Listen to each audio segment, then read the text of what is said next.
ठाको बाबा बड़ा बाबा मुलाकात हो रही है। महाकुंभ हुआ है नहीं हुआ है? महाकुंभ छोड़िए बाबा, दिल्ली रेलवे स्टेशन पर हालत देख लीजिए। महाकुंभ तो बहुत देर में पहुंच पाएंगे। दिल्ली रेलवे स्टेशन से निपट लीजिए पहले आप। अब रेलवे स्टेशन क्या है, रेलवे स्टेशन पे घटना हो जाती है, उसके बाद भी राजनीतिक दलों का महाकुंभ को लेकर प्रचार प्रसार होता है। महाकुंभ में जितनी बड़ी घटना हुई, जिसके बाद क्या नाम है इतने लोग वहां पर मरे थे, उसका आंकड़ा तो कभी आया नहीं। उसके बाद भी प्रचार प्रसार होने लगा। वीआईपीओ को जिस प्रकार से आने पे प्रतिबंध लगा दिया गया था, लेकिन जब महाकुंभ पर जो भगदड़ होने के बाद जो घटना हुई थी, उसके बाद भी वीआईपीओ का लगातार आना जाना लगा रहा था, नहीं रुका था। उसके बाद दिल्ली में जिस प्रकार से घटना हुई है, उसके बाद भी कम से कम समाचार पत्रों में दूसरे दिन आता है कि कुछ 50 करोड़ लोगों ने गंगा स्नान किया। आप कभी इस पे विराम लगाएंगे? धार्मिक व्यवस्था चल रही है, धर्म की राजनीति चल रही है, इस पे विराम कैसा लगेगा? देखो बाबा, सबसे हैरानी की बात तो यह है कि 144 साल बाद सहयोग बना है। उससे ज़्यादा हैरानी की बात यह है कि इस महाकुंभ में मैं जो देख रहा हूँ, इससे पहले भी महाकुंभ हुआ था, हरिद्वार में हुआ था, लेकिन इस महाकुंभ में सबसे इम्पोर्टेंट चीज़ जो मैं देख रहा हूँ वो ये है कि बीजेपी के सारे नेताओं, मंत्रियों, सबको ये अनिवार्य कर दिया गया है कि आप कुंभ में जाइए, वीआईपी प्रोटोकॉल के तहत जाइए और जाकर वहाँ पर स्नान करके आइए, भले ही जनता वहाँ पर मरती रहे, जाम में फंसी रहे या कई किलोमीटर से पैदल चलना पड़े।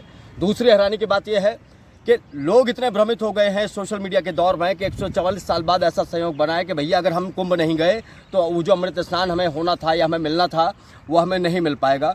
ना तो इस पर सरकार लगाम लगा पा रही है, ना लोग इस बात को समझ पा रहे हैं। क्योंकि बाबा आप चाहेंगे, आप जाके फोटो खिंचवा के डालेंगे, देखिए बाबा, मेरी भी इच्छा करेगी। मैं तो सबसे बड़ा महापापी हो गया। मेरी बड़ी इच्छा थी महाकुंभ में जाने की, लेकिन जिस प्रकार से घटना हुई है, लोग जिस प्रकार से लोगों के साथ ये मतलब मरे, दिल्ली में मरे या महाकुंभ में मरे, तो मेरी उन परिवार से संवेदना हो गई। उसके बाद मेरा मन नहीं करा कि वहाँ पे हरिद्वार में या स्नान जाके मैं गंगा संगम नगरी जाके करूँ। मेरा मन है, मैं स्नान करूंगा, हरिद्वार में जाके स्नान करूंगा। क्या कारण है कि लोग वहीं जाके स्नान करना चाह रहे हैं? आप तो स्वयं भी ब्राह्मण हो, क्या कारण है कि ऐसा सहयोग है कि वो गंगा स्नान जो है संगम पे ही महत्वपूर्ण है, या हरिद्वार या गंगा या ब्रजघाट पे भी वो स्नान किया जा सकता है? देखिए, अगर हम महाकुंभ और कुंभ के जो मेले लगाए जाते हैं उनकी बात करें तो लोगों को इस बारे में बहुत कम जानकारी है कि महाकुंभ क्यों आता है, और महाकुंभ आता है तो हम लोगों की क्या भूमिका वहाँ पर होती है, एक आम आदमी की या आम सनातनी की।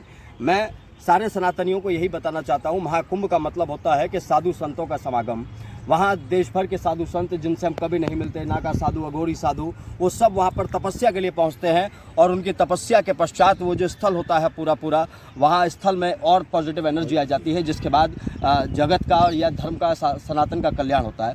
लेकिन आज के दौर में साधु संत स्नान नहीं कर पा रहे। लेकिन आप ये देखिए, आप एक तरफ कह रहे हो कि जी इस बारे में कि जो ये स्नान हुआ करता था, साधु संत आते थे, बड़ी बड़ी आत्माएं, महान आत्माएं वहां जुटती थी और वो स्नान करती थी, वो उस स्थान को और मतलब कहीं ना कहीं पवित्र कर देती थी। लेकिन जिस प्रकार से ये पूरा महाकुंभ का जो कार्यक्रम है, कहीं ना कहीं एक पार्टी का हो गया है, पॉलिटिकल कैप्चर हो गया है। भारतीय जनता पार्टी के प्रधानमंत्री जा रहे हैं, गृह मंत्री जा रहे हैं, रक्षा मंत्री जा रहे हैं, मुख्यमंत्री जा रहे हैं, आज इस प्रदेश के मुख्यमंत्री जा रहे हैं, आज इस प्रदेश के मुख्यमंत्री आप ये देखिए, अन्य किसी दल का, राजनीतिक दल के लोग नहीं जा रहे। वीआईपी बनकर एक बड़ी पार्टी बना दी है कि भारतीय जनता पार्टी ने पूरे संगम को कैप्चर कर लिया पूरी तरीके से। उसी कारण है कि ये जो जितनी बड़ी घटनाएं हो रही हैं, उसकी जिम्मेदारी कहीं ना कहीं ये जो मंत्री संतरी हैं जो वीआईपी बन के जा रहे हैं, अगर ये ना जाते, ये आम आदमी की तरह जाते, तो शायद इतनी बड़ी घटनाएं ना होती। हैरानी यही है बाबा, मैं यही कह रहा हूँ कि है क्या, साधु संतों का समागम होना था, लेकिन वहाँ पर आम जनता का समागम हो रहा है, मंत्रियों का समागम हो रहा है, नेताओं का समागम हो रहा है, पॉलिटिकल फोटोग्राफी का समागम हो रहा है।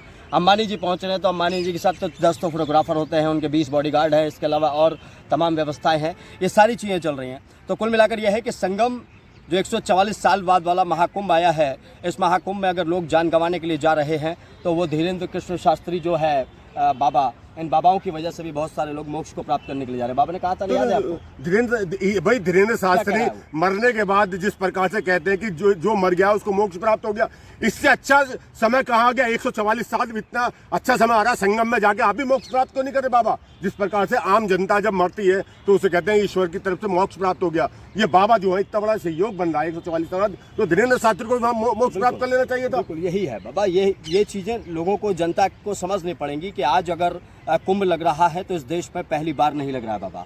कुंभ इससे पहले भी लगते रहे हैं और उस कुंभ की चर्चा भी पूरे देश में हुई है।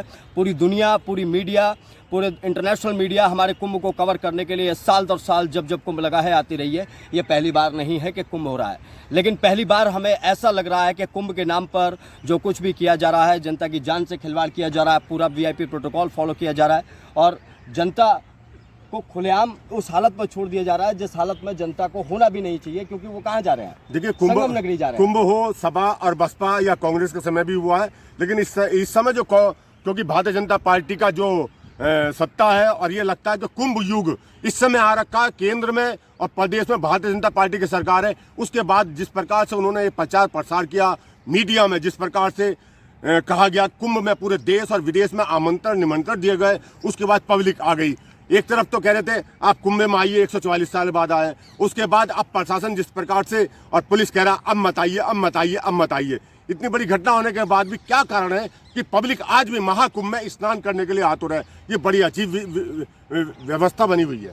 बाबा, ये हैरानी इसी बात की है कि सोशल मीडिया ने लोगों के दिमाग को कैप्चर कर लिया है। इस वक्त सोशल मीडिया लोगों के दिमाग में ये डाल रहा है, अधिकतर लोगों के दिमाग में ये बात सोशल मीडिया के ज़रिए, मैसेज के ज़रिए पहुंच रही है कि अगर आपने इस बार कुंभ में स्नान नहीं किया तो ये समझ लीजिए आपने बहुत बड़ा एक प्रोजेक्ट था जिससे आपने मौके को गंवा दिया।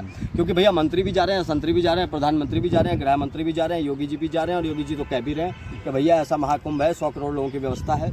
लेकिन उसी 100 करोड़ लोगों की व्यवस्था में लोगों को 30-40 करोड़ लोग भी संगम नगरी तक नहीं पहुँच पाते, संगम तट तक नहीं पहुँच पाते। और अब जब एक रिकॉर्ड बनता है तो 100 करोड़ लोग नहीं पहुंच पाते, लेकिन 300 किलोमीटर का एक लंबा जाम का रिकॉर्ड हमारा देश बना देता है, प्रयागराज बना देता है।